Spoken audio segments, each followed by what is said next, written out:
Radio Infinita, con el auspicio de BCI Corporate and Investment Banking, banqueros comprometidos con tu negocio desde 1937, presentan Mirada Financiera. La periodista Paulina Yarur analiza los principales hechos que mueven a los mercados financieros de Chile y el mundo. ¿Cómo están? Bienvenidos, 1 de abril, y comienza nuevamente la temporada 2016 de Mirada Financiera. Fueron 3 meses en los cuales no estuvimos al aire, pero ya aquí estamos. Y por supuesto aquí está en gloria y majestad uno de mis panelistas estrellas. Hablo de Alejandro Fernández. Él es socio de Géminis y también gerente de estudios. Se llega a poner rojo, Hombre Alejandro. Orquesta, Hombre Orquesta. ¿Cómo estás? Abro la puerta, todo. Muy bien, gracias, Paulina. ¿Tú? Muy bien, contenta Bueno. que comenzamos ya el análisis aquí en Mirada Financiera. Me parece. Y tenemos un montón de qué hablar. Sí, pues hace 3 meses que no hablábamos, así que nos va a faltar programa. No va a faltar programa. Recordemos que tenemos media hora nomás. Está bien. Pero bueno, la verdad que esta ha sido una semana llena de datos, una semana que cerramos con el PMI en distintas zonas del mundo, también tuvimos producción en Chile, la que entrega la SOFOFA, hay nuevas proyecciones para la próxima semana con respecto al IMASEC, todo eso y mucho más, pero antes lo que están esperando nuestros auditores, cómo han estado las bolsas, cómo ha estado el precio del dólar, que ha tenido la verdad que meses bastante volátiles desde que terminamos de conversar, Alejandro. Así es. Nos vamos al Nikkei de Japón, que retrocedió en el día de hoy un 3,55%, el Hang Seng de Hong Kong arriba un 1,34%, Shanghái también un sólido 0,12%. En Europa las plazas están cerradas y bajando en el día de hoy, FTSE 100 de Londres 0,47%, CAC 40 de París 1,43, DAX alemán 1,71, IBEX 35 de España 1,38. ¿Qué pasa en Estados Unidos? Tenemos buenos datos con respecto al empleo, un poco peor que los resultados anteriores, pero marcando una tendencia positiva en el mercado laboral en Estados Unidos. Tenemos el Dow Jones subiendo un 0,12%, el Standard & Poor's también aumenta un 0,07% y Nasdaq, el tecnológico, aumenta un 0,19%. A nivel local, el IPSA está bajando a esta hora un 0,36% y el IJPA también cierra un 0,40%, pero si hacemos un análisis del trimestre, ha tenido un trimestre del IPSA bastante positivo. La verdad que en 4 años no había subido este 6,66%, 68% que subió en los primeros meses del año. ¿Qué pasó con el precio del cobre? Tuvo un alza con respecto al día de ayer, un 0,5%, y se transó en $2.21 la libra contado grado A. ¿Qué pasó con el precio del dólar? Subió un poco con respecto al cierre de ayer y quedó en 668,82 comprador y 669,5 vendedor, es decir, un avance de un 0,32% con respecto al cierre de ayer. Recuerde que nos puede escuchar online en www.infinita.cl y nuestro podcast está después de las 15:30 horas disponible para todos ustedes. Consultas, comentarios o felicitaciones, eso también se agradece en nuestro Twitter, @infinitafm. ¿Por dónde comenzamos, mi estimado Alejandro? Tenemos tantos temas, elija usted. Empecemos por afuera. ¿Estados Unidos? Ok, vamos. Tenemos varios datos hoy día en Estados Unidos. Sí, y en general datos buenos, no todos exactamente, pero yo diría que hay 2 que son importantes. Uno es la confianza del consumidor, que cerró, de la Universidad de Michigan, que cerró un poco más arriba de donde había sido la lectura preliminar para el mes de marzo. El nivel es 91 del indicador, que se mantiene por arriba del promedio histórico, lo que es positivo. O sea, indica que los consumidores están con una mirada favorable respecto al futuro. Y el otro dato, el más conocido, tú lo anunciaste, de hecho, es el del empleo. Se crearon 215.000 empleos. En la semana, el dato preliminar que entrega ADP fue de 200.000.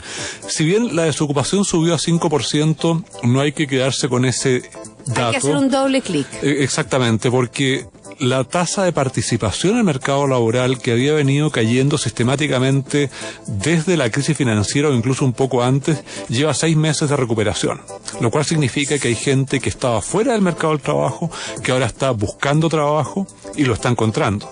Y por lo tanto eso quiere decir que el mercado del trabajo está sólido, las remuneraciones están empezando a dar algunas señales de repunte también. y en definitiva creo que es un buen dato el que salió hoy día para Estados Unidos. También tenemos datos con respecto a la construcción, también con respecto a la manufactura en Estados Unidos. La verdad que la economía estadounidense ha mostrado solidez, sí, el dato a pesar de, ¿no es cierto?, esta reserva que tuvo la presidenta de la Reserva Federal, Janet Yellen, al anunciar, ¿no es cierto?, al Congreso, que este año no habría 4 alzas de tasas en Estados Unidos, sino que solo 2. Bueno, eso el mercado lo tenía internalizado, yo diría, casi desde enero, después de toda la turbulencia que hubo con la caída violenta en las bolsas, en la confianza, el aumento de volatilidad, aversión al riesgo. Claramente el panorama ahí se complicó un poquito. De hecho, las cifras de actividad del cuarto trimestre de Estados Unidos terminaron hace unos días, se publicó la cifra definitiva, 1,4% el cuarto trimestre, 2,4% el año, o sea, terminó en un tono menor, y hoy día las proyecciones que hay para el crecimiento del primer trimestre son también bastante débiles, se habla de 0,7%, cifra que vamos a conocer su versión muy preliminar a fines de abril. Pero para el año 2016 se habla de un 2%. Sí, pero es una cifra, bueno, inferior a la de los 2 años anteriores, y claramente... ¿A qué se debe, Alejandro?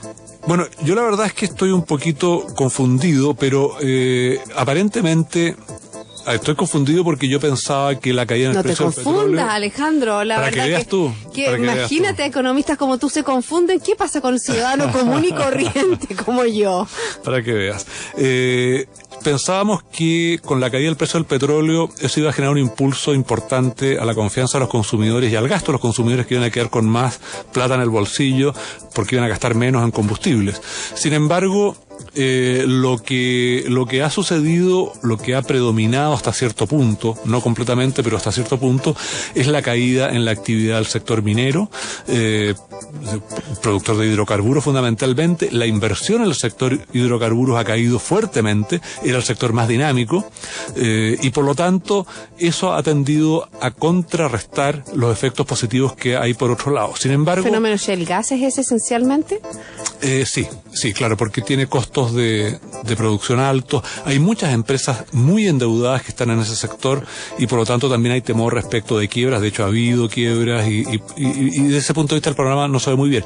La cifra de empleo, por ejemplo, mostró que creo que llevan ya algo más de un año continuado de caída en el empleo del sector minero, que incluye los hidrocarburos. Pero al mismo tiempo, llevamos alrededor de 6 meses en que el sector construcción está adquiriendo un dinamismo bastante significativo. No solo son los servicios los que están generando puestos de trabajo, que era lo que había ocurrido tradicionalmente desde hacía varios años, sino que también ahora el sector construcción está contribuyendo con su cuota. Entonces, yo creo que hay una visión un tanto pesimista respecto del estado de la economía norteamericana y de sus perspectivas para este año. Pero es lo que los analistas de allá y los expertos de allá piensan. A mí me parece que hay, como digo, que hay un poco de pesimismo. Creo que se justifica más en otros casos, en Europa, en China, bueno, no sabemos bien lo que pasa, pero yo creo que la economía norteamericana está mejor de lo que se piensa o de lo que se dice. ¿Tendrá que ver el año electoral, Alejandro? Bueno, el año electoral en general no tiene normalmente muchas consecuencias sobre la actividad económica. Ahora, con los candidatos que hoy día se están presentando y que uno que tiene asegurada la nominación aparentemente en el caso del Partido Republicano y el otro que le está dando mucha pelea. ¿Tú lo das por descontado que Donald Trump va a ser anunciado por el Partido Republicano? Porque incluso él dijo que si no era anunciado por su partido iba a ir con colores propios. Bueno, es que yo creo que ese es el tema. A estas alturas yo creo que va a ser muy difícil pararlo y va a ser bastante impresentable si es que se logra hacer algún arreglo que no lo nomine. Entonces yo creo que va a ser candidato, va a perder, pero creo que va a hacerle un daño muy grande tanto al Partido Republicano como a la política norteamericana, porque ya venía con algunos sesgos bastante preocupantes, una polarización muy grande entre republicanos y demócratas. Ted Cruz, que es otro de los candidatos, está un poco en la misma situación. Los propios senadores republicanos no lo pueden ver. Es un tipo muy, muy desagradable aparentemente. Y por otro lado, lo que ha estado haciendo Bernie Sanders es absolutamente increíble por el lado de los demócratas, a pesar de que está perdiendo y parece un hecho que Hillary Clinton va a obtener la nominación organización demócrata. Empezar a sacar los trapitos al sol, ¿eh? Eso ha estado como bastante complejo en la típico, campaña en Estados Unidos. Y sacar a las señoras, ¿qué te pasa? También, o sea, en los partidos republicanos, sacando las distintas señoras, ¿qué tienen que ver las pobres señoras? Sí, pero las campañas sucias son una tradición allá, se usan bastante, así es que eso no me sorprende tanto, pero el éxito que han tenido, además, bueno, está reflejando que están tocando algunas fibras relevantes, algunas cosas que realmente están sucediendo y que los políticos más tradicionales no están tomando en cuenta. Entonces yo creo que es un año electoral atípico, porque nos está dando un poco la pelea, por decirlo así, en el centro, con candidatos más o menos tradicionales, sino que con candidatos un poco que rompen los esquemas. Como apolítico, como lo ha dicho Moisés Naim en varias de sus columnas, el efecto, ¿no es cierto?, apolítico de Donald Trump. Sí, pero yo creo que es más que eso, él está escarbando algunas características de la sociedad norteamericana que son bastante desagradables. Por ejemplo, el tema del aislacionismo, que ha sido una beta en la política exterior norteamericana permanentemente desde antes de la Primera Guerra Mundial incluso, y desde luego después también, el tema de la xenofobia contra los mexicanos, contra los musulmanes, creo yo que eso puede hacer daño de más largo plazo a las relaciones además de Estados Unidos con sus vecinos y con... Mirarse al ombligo, como se diría, o sea, el concepto, el mal concepto, ¿no es cierto?, de un país que lo tiene todo, pero también tiene que tener relaciones con el mundo. Y algo que no le gusta, algo que no le gusta a mucha gente, mal que mal Estados Unidos sigue siendo la primera potencia económica y militar del mundo y no puede abdicar de las responsabilidades que eso implica. O sea, a mucha gente le molesta, y de hecho a uno también le molesta cuando interviene ocasionalmente o lo ha hecho en otros lugares, pero parece inevitable que exista un policía internacional, como lo fue el Reino Unido en su momento, cuando el Imperio Británico tenía una hegemonía absoluta. Claro, hacía cosas de repente que no estaban bien hechas, pero este libertinaje, por decirlo así, en que cada uno puede hacer lo que se le ocurre sin que haya una cierta disciplina impuesta por la potencia de turno. De hecho, cuando existía la Guerra Fría, tanto la Unión Soviética por su parte como Estados Unidos imponían disciplina en los grupos de países que los apoyaban. Bueno, y ahí está el concepto, como dices tú, o sea, que hay un policía que dé un golpe de timón. Lo estamos viendo, ¿no es cierto?, con esta conferencia que tiene que ver con el ámbito nuclear, en que Rusia, ¿no es cierto?, no ha estado. Sabemos que Rusia es un actor importante, lo hablábamos dentro de la Guerra Fría, pero dentro de este engranaje mundial y de lo que puede pasar con la política estadounidense, Rusia es un activo fundamental, al igual que China, que también está teniendo una visión particular con respecto a este tema. Bueno, la situación de China es bien preocupante por sus intentos hegemónicos en el Mar del Sur de China, donde está intentando apoderarse de territorios que están en disputa con otros países, con Filipinas, con Malasia, con Japón, y si Estados Unidos no interviene o deja de intervenir, de hecho tiene fuerzas militares muy grandes en Asia, bueno, eso puede significar que China absorba en cierto modo a los vecinos y logre imponer de alguna manera su control sobre ellos. Entonces, la situación política internacional es complicada desde ese punto de vista. Y obviamente que la situación política tiene que ver, ¿no es cierto?, con la situación económica. Por eso es que nosotros hacemos este análisis que va mutando de un día a otro. O sea, por ejemplo, también qué pasa con el terrorismo, qué ha pasado con los atentados terroristas ahora último en Europa, cómo eso también mueve el engranaje de lo que es el concepto europeo, que nos vamos a hablar un poco de Europa, que también se entregaron estos PMI que tienen que ver con la manufactura, con la producción, y que en Europa el PMI fue positivo, 51,6%, más allá de lo preliminar que se había estipulado. Es decir, la economía europea, aunque sabemos, ¿no es cierto?, que es muy dispar en distintos países, está mostrando algunos signos de mayor estabilidad. Sí, algo así, pero sigue siendo un continente que está muy debilitado por las consecuencias de las 3 recesiones que hubo desde la crisis financiera, las rigideces que implica la existencia del euro, la falta de avances en la integración. Hemos visto cómo los bancos europeos, después de 8 años siguen con problemas. Claramente los bancos italianos, pero el Deutsche Bank, el banco más grande de Alemania, pasó en enero por un periodo muy complicado porque se decía que no iba a ser capaz de pagar unos vencimientos que tenía en ese mes. Entonces, bueno, y el Banco Central Europeo con Mario Draghi, con estas tasas, ¿no es cierto?, de depósitos negativos, intentando darle un poquitito de mayor movimiento a la economía. Ha sido, la verdad que no ha sido, bueno, sabemos que la política monetaria no lo puede hacer todo, como dices tú, si no se logra esta unión, una mayor integración que tiene que ver con las monedas, que tiene que ver con los bancos centrales, eso también es complejo. Sí, no, y además que yo creo que la política monetaria, tanto en Europa como en Japón, ya ha hecho todo lo que podía y a estas alturas utilizarla adicionalmente no genera ningún beneficio. Estamos con el problema del Brexit, del probable Brexit. Junio próximo. El 23 de junio es el referéndum en Gran Bretaña. A ver ¿Cómo lo ves tú, Alejandro? Bueno, ¿Se va o no se va a Gran Bretaña de la Unión Europea? Yo espero que no, pero las encuestas están muy parejas, las posiciones están bastante cercanas. Yo espero que finalmente impere la cordura y se queden, pero no es hoy día nada asegurado. Y está el tema, bueno, en España han aparecido problemas, en Portugal con el nuevo gobierno. Bueno, España también. Todavía no puede formar gobierno, Alejandro. España no puede formar gobierno, hay un proceso de separación iniciado en Cataluña en noviembre.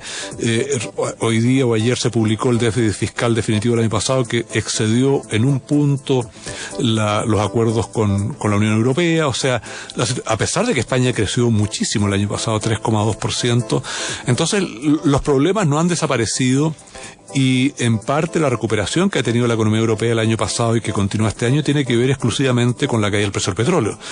Por lo tanto, son bases bastante débiles, porque obviamente eso no va a continuar hacia adelante. Exactamente, sobre todo, ¿no es cierto?, cuando termina una reunión en la Arabia Saudita y no logran mayores acuerdos con respecto a limitar la producción de crudo, y por eso podría hacer subir un poco el precio de este commodity. Estoy conversando con Alejandro Fernández, él es socio y gerente de estudios de Géminis. Estamos haciendo mirada financiera en esta temporada 2016, pero antes, Alejandro, hay que hacer una pausa, tú ya lo sabes. Así es, así es. Liderazgo es la capacidad de tomar la iniciativa, de llevar adelante los desafíos incentivando a los demás. BCI Corporate and Investment Banking, banqueros comprometidos con tu negocio desde 1937. Ya volvemos.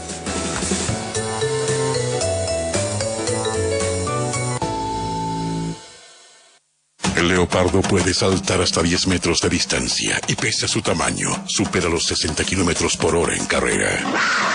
Eso es agilidad. En BCI Corporate and Investment Banking somos diferentes y esa es nuestra naturaleza. Por eso llevamos más de 80 años junto a nuestros clientes demostrando nuestra agilidad.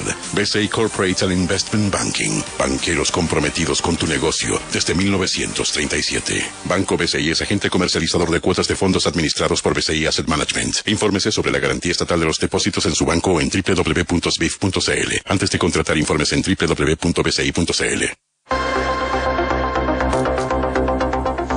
Ya estamos de vuelta, seguimos aquí en Mirada Financiera conversando con Alejandro Fernández, él es gerente y socio de Géminis Consultores. Se te había olvidado. No, tuve un lapso, pero se me conectó la neurona, ¿viste? Suerte que no dijiste nada erróneo, porque si no me levanto y me voy de aquí.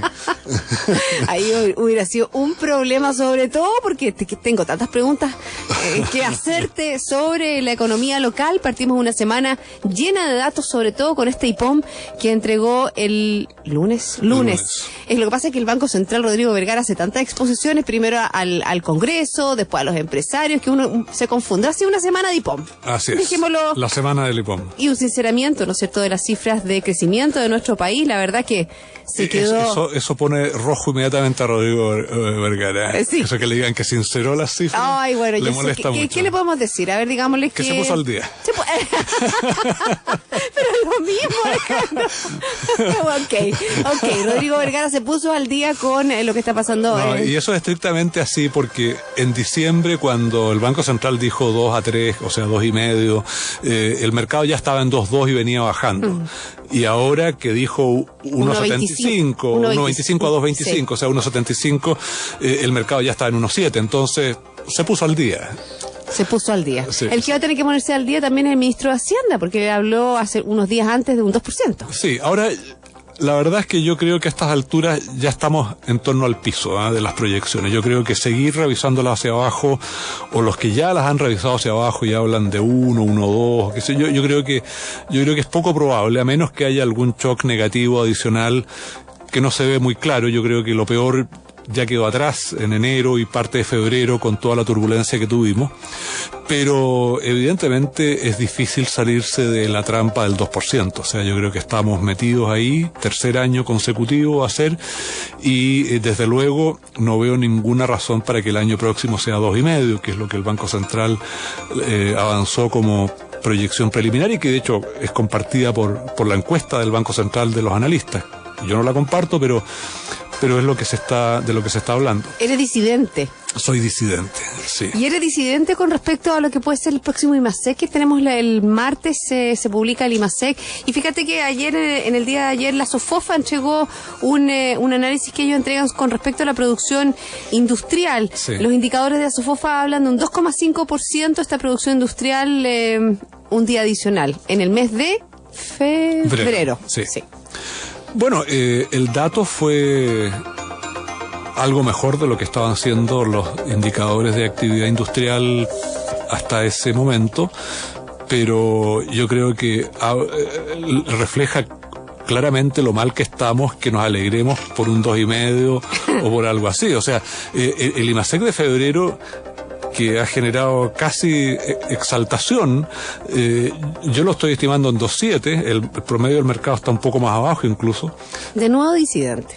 Disidente un poco, pero me parece que no se justifica la alegría, ni mucho menos. O sea, es un número muy malo, menos malo que los anteriores, pero seguimos ahí, y eso de alguna manera ratifica que estamos pegados en una trayectoria en torno al 2%. ¿Y se justifica la alegría con respecto al desempleo, que un 5,9%, que si bien subió en 0,1% con respecto a la medición anterior? Estamos hablando de la medición de enero, que fue un 5,8%, Sí. y la medición de febrero un 5,9%, pero ojo, ahí hay un avance importante con respecto a las zonas mineras. En las zonas mineras, por ejemplo, en 12 meses la minería perdió 40.700 puestos de trabajo, un 7% de desempleo en esas zonas del país. Sí, ha perdido como 150.000 empleos desde el máximo de hace 3 años. A ver, yo creo que es una buena noticia que el desempleo esté en 5,9%, considerando el bajo crecimiento que tiene la economía.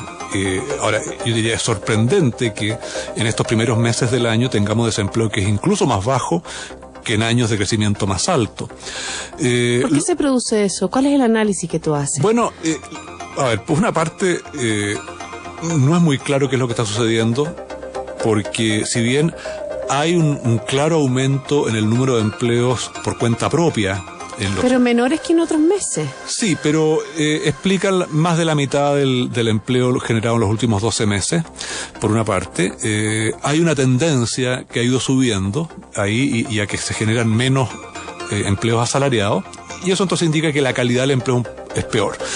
Pero por otro lado, así como en la minería está cayendo el empleo, hay 2 sectores especialmente donde el empleo está muy fuerte, que son la construcción y el comercio. En el caso de la construcción, yo creo que son los efectos finales de este mini boom que se produjo por el tema del IVA, ¿no es cierto?, que llevó a anticipar mucha compra. Hoy día hay mucha construcción que está en la fase final de terminaciones, eso es intensivo en mano de obra, pero yo diría que lo más probable, y es que es un hecho, que a partir del segundo semestre vamos a ver caer el empleo en la construcción. Exactamente, si uno analiza, por ejemplo, la gente de la construcción hace un análisis de los nuevos proyectos y no hay nuevos proyectos. Exactamente, son muchos menos de los que se están terminando.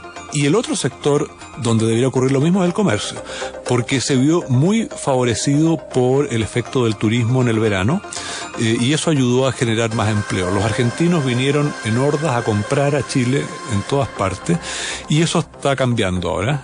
Con la devaluación en Argentina, Chile se les ha puesto un poco caro, y las ventas del comercio que crecieron, además datos fueron muy buenos, 7,4% el dato del INE de febrero, 5,1% si mal no recuerdo el de la Cámara Nacional. Bastante más alto que la tendencia que había tenido las ventas en los meses anteriores. Muchísimo más alto.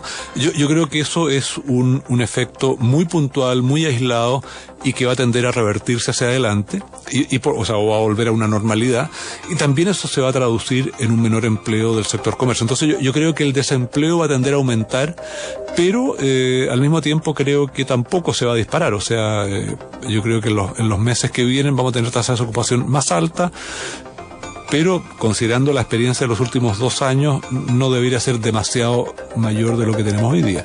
Pero hay sí cierta sensación de inseguridad respecto de la mantención de los puestos de trabajo.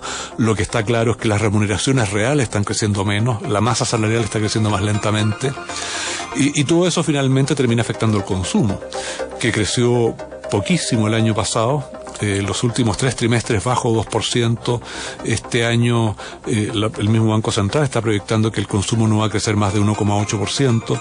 O sea, es una situación de bastante estancamiento. Bueno, ahí está también nuevamente la discusión dentro de lo que significa, ¿no es cierto?, retener los puestos de trabajo, lo que significa el mercado laboral en nuestro país, el tema del salario mínimo, que nuevamente está dentro de la palestra, y hoy día el ministro Burgos pide realismo, ¿no es cierto?, en este debate por el sueldo ético. Dice, no puede ser una cuestión absolutamente populista.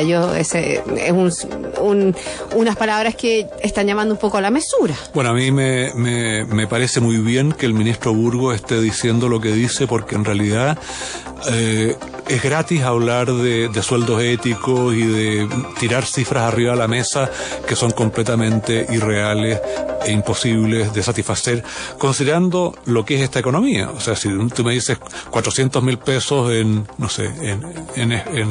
Alemania, claro, eso se puede, y más también. Pero aquí, con un salario mínimo en 250.000, que ya es un poco restrictivo, recordemos que está en cerca del 50% del salario promedio, que estamos de acuerdo que es muy bajo, pero el problema de fondo es la productividad, que es baja. Entonces, si tú subes el salario mínimo a 400.000 o algo así, lo que vas a tener es un efecto importante de mayor desempleo. Y también mayor desempleo específicamente en la cantidad de empresas que dan ese salario mínimo, que son las pequeñas empresas. Si uno analiza un poco todo lo que es la estructura de sueldo de las grandes empresas, el sueldo mínimo no está ahí. Y es la mano de obra no calificada fundamentalmente la que se ve afectada por esa situación. Y entonces, se le afecta, ¿no es cierto?, al empleo más joven, y son empleos que pueden aportar dentro de lo que es las finanzas de un hogar. Exacto, y ese tipo de planteamientos finalmente, si bien se hacen con buena intención, al final terminan perjudicando a quienes se quiere beneficiar. Se reduce la equidad como consecuencia de eso, y la distribución del ingreso empeora, porque finalmente son los más pobres los que no van a poder trabajar. Entonces, hablando un poco de lo que viene la próxima semana, porque ya son las 2:27 y me gustaría comentar, ya lo dijimos, lo primero es el IMASEC, que vamos a conocer el próximo martes, pero también el mundo está cambiando, también hay cosas que hay que estar atentos. Veíamos, por ejemplo, nos alcanzamos a hablar in extenso de Brasil, cuando ya el Banco Central baja, ¿no es cierto?, su proyección, que no baja su proyección, no es crecimiento, es decrecimiento, porque habla de una contracción de un 3,5%, y antes hablaba de un 1,9% negativo. Sí. También vamos a ver qué pasa con la evolución que ha tenido el dólar. Fíjate, rescatemos algo positivo. El IPSA tuvo el mejor trimestre en 4 años. Subió un 6,99% de enero a marzo. Eso es una buena noticia, pero las proyecciones para este 2016 no están tan... Es un fenómeno común a los mercados emergentes, y por lo tanto hay que entenderlo más que como algo explicado por factores locales, algo más bien explicado por factores globales. Y eso es bueno tenerlo en cuenta para efectos de hacer análisis o tomar decisiones. Lo otro que yo creo que es importante, que va exactamente en la misma línea, es lo que ha ocurrido con las monedas. En el caso nuestro, por ejemplo, el peso llegó a estar a 732 por dólar en enero, en algún momento. Hoy día están 670. Ese es un fenómeno que también responde a una situación global. O sea, todas las monedas emergentes se han fortalecido a la par durante estos 3 meses. El dólar ha perdido valor por todo lo que tú mencionabas respecto del cambio de perspectiva sobre la política monetaria ya.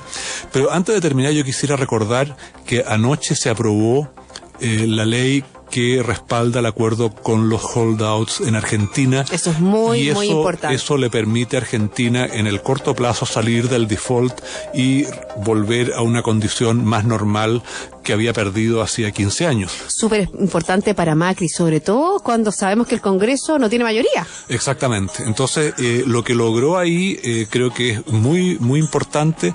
Y esto le va a permitir entonces avanzar en la solución de los otros problemas que tiene. El fiscal es el más importante en este minuto que le está quedando, pero creo que es una noticia muy positiva. Lo de Brasil, bueno, va a seguir siendo motivo de comentario, así es que lo hablaremos en otra ocasión. Gracias, Alejandro, por haberme acompañado en el día de hoy. Que tengas un excelente fin de semana. Muchas gracias también. Y a todos ustedes, por supuesto, sigan en compañía de Radio Infinita. Que tengan un excelente fin de semana.